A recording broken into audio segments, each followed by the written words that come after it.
உங்க 2 பேருக்கும் நான் விவாகரத்து கொடுக்கறேன். டைவர்ஸ் ஆச்சுன்னு சொன்னாங்க. ஆமாண்ணே, ஒரு வாரம் ஆச்சு. அப்புறம் எப்படி நீங்க வந்து 6 நாள் ஆச்சு. டைவர்ஸ் வாங்கின மறுநாளே ஒரு மாதிரியா இருந்துச்சு.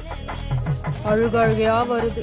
அவனை விட்டு 3 மாசம் பிரிஞ்சிருந்தாலும் ஏதோ ஒரு நாள் நம்ம புருஷன் வந்துருவான்னு ரொம்ப தெனாவட்டா இருந்தேன். இனிமே அவன் என் புருஷன் இல்லையா நினைச்சு கூட பார்க்க முடியலன்னு அழுதுகிட்டே போன அடிக்கிறேன். ஒரே ரிங்ல எடுத்துட்டான். என்ன விட்டுட்டு போயிட்டே இல்லடா அப்படின்னு நான் ஓன்னு அழுகுறேன். இவன் பைக்க எடுத்துக்கிட்டு வரத்துக்குள்ள என்னால இருக்கவே முடியல. 6 கிலோமீட்டர் ஓடியே வந்தேன்னு.